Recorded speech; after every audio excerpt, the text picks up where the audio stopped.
Alors, toute la première partie du programme de terminale concerne des chapitres 1 à 4, des chapitres sur les ondes sonores, ondes électromagnétiques, ondes de tout type.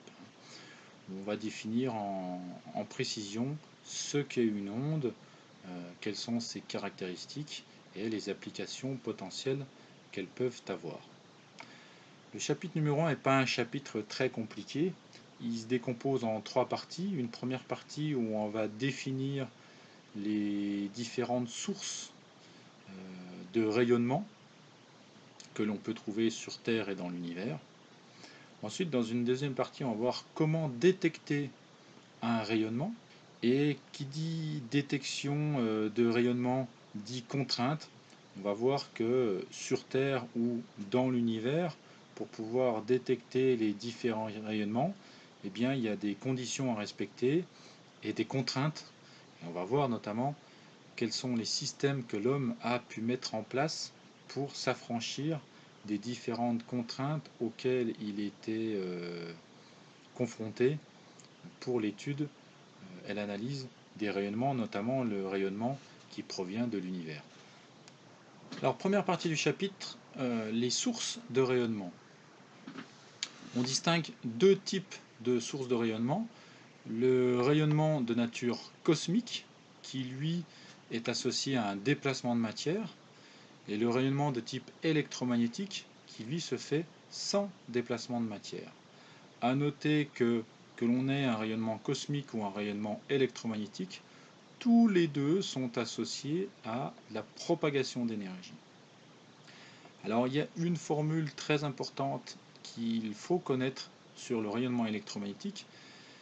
E égale h nu, c'est la formule qui relie l'énergie que comporte un rayonnement électromagnétique d'une certaine fréquence. La fréquence étant notée nu, on aurait pu la noter F, comme on a l'habitude de la noter en secondes. Que ce soit nu ou F, de toute façon, elle s'exprime en Hertz. E égale h nu.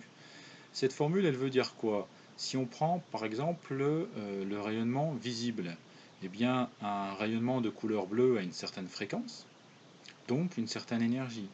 Un rayonnement de couleur rouge ne porte pas la même fréquence, donc ne contient en lui pas la même énergie. Donc un rayon bleu n'a pas les mêmes énergies qu'un rayon rouge.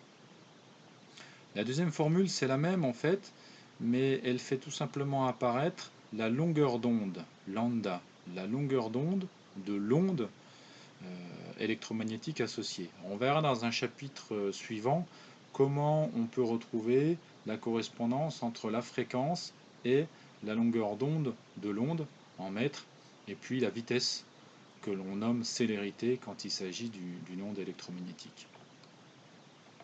Concernant toujours les ondes électromagnétiques, j'ai pris l'exemple du visible. Vous voyez que le visible n'est qu'une toute petite partie de l'ensemble des ondes électromagnétiques possibles et imaginables dans l'univers. Autour de ce rayonnement visible, on a l'ultraviolet et l'infrarouge. On a également les ondes radio, les rayons X, les rayons gamma. Toutes ces ondes sont toutes des ondes électromagnétiques qui se différencie uniquement par quoi? Par la fréquence de l'onde associée à ce type de rayonnement. Et donc par l'énergie véhiculée lors de la propagation de ce rayonnement. Alors, on vous donne dans ce tableau différentes sources de rayonnement qui ne sont absolument pas à connaître. On prend par exemple le rayonnement ultraviolet, on a dans l'univers comme exemple des étoiles. Une étoile très chaude émet un rayonnement de type ultraviolet. A l'inverse, concernant le rayonnement infrarouge, le corps humain est à une certaine température, 37 degrés, et bien à 37 degrés, on émet un rayonnement de type, cette fois-ci, infrarouge. La deuxième partie concerne les détecteurs de rayonnement. Alors, tous les détecteurs de rayonnement sont composés de la même façon. Ils comportent une surface réceptrice qui concentre les rayons pour les diriger vers un détecteur.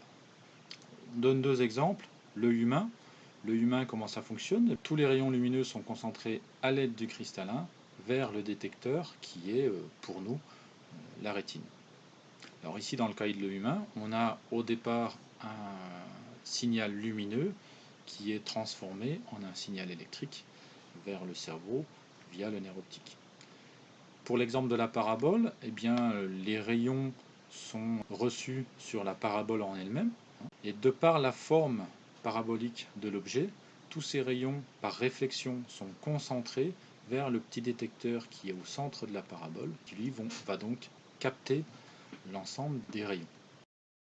La parabole est donc un objet qui transforme un rayonnement électromagnétique en un signal électrique. Dans le TP, on a vu la photorésistance. Une photorésistance, c'est quoi? C'est tout simplement un petit composant qui, à partir d'un signal lumineux plus ou moins important, va faire passer le courant dans les fils électriques de manière plus ou moins facile. On donne aussi l'effet photoélectrique, une cellule photovoltaïque. C'est une cellule qui, à partir d'un signal lumineux, sont capables d'émettre un signal de type électrique. Alors tous les détecteurs de rayonnement comportent ce qu'on appelle une sensibilité spectrale. Si on reprend l'exemple de l'œil, l'œil humain n'est capable de détecter que les longueurs d'onde comprises entre 400 nanomètres et 800 nanomètres. En dessous de 400 nanomètres, l'œil humain ne va rien voir, on est dans l'ultraviolet. Au-dessus de 800 nanomètres dans l'infrarouge, l'œil humain ne voit pas non plus. On a des animaux qui ont des sensibilités spectrales, par exemple, plus ou moins performantes par rapport à l'œil humain, mais qui, de toute façon, seront finis. Aucun détecteur n'est capable de détecter l'ensemble des longueurs d'onde comprises dans le spectre électromagnétique. Alors la dernière partie concerne les contraintes liées à l'observation de ces rayonnements. Il faut savoir, pour qu'un rayonnement soit capté, le milieu entre la source elle-même et le capteur doit être plus ou moins transparent. Un milieu opaque, c'est un milieu qui ne laisse pas passer l'énergie du rayonnement, donc absorbe complètement cette énergie. Un milieu totalement transparent, c'est un milieu qui au contraire laisse complètement passer l'énergie contenue dans ce rayonnement. Alors prenons l'exemple de l'astronomie spatiale. Le but pour l'astrophysicien, c'est d'arriver à capter l'ensemble du rayonnement émis par l'univers. Or, entre l'endroit où ce rayonnement est émis au fin fond de l'univers et la Terre ferme se trouvent notamment les différentes couches de l'atmosphère terrestre, qui se comportent comme un milieu plus ou moins transparent en fonction de la longueur d'onde de l'onde émise par ce rayonnement spatial.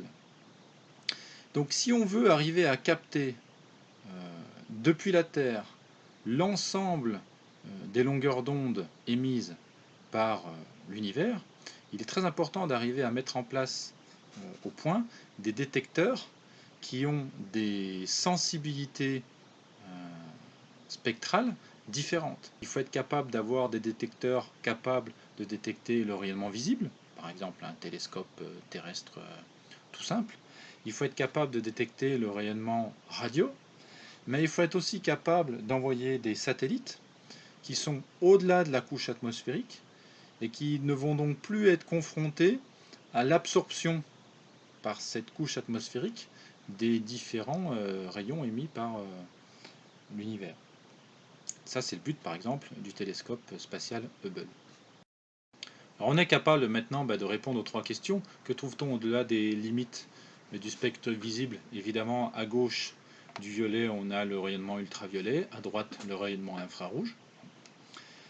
Comment peut-on observer l'univers avec une parabole? Tout simplement grâce au principe de la réflexion, qui va permettre aux rayons provenant de l'univers d'être réfléchis sur la parabole elle-même et d'être concentrés au niveau du petit détecteur qui est ici au centre de la parabole. Et enfin, pourquoi placer un télescope en orbite spatiale plutôt que sur la Terre? Parce que le télescope va pouvoir détecter des rayonnements qui ne seront à ce moment-là plus absorbés par l'atmosphère terrestre, puisqu'on est au-delà justement de l'atmosphère terrestre.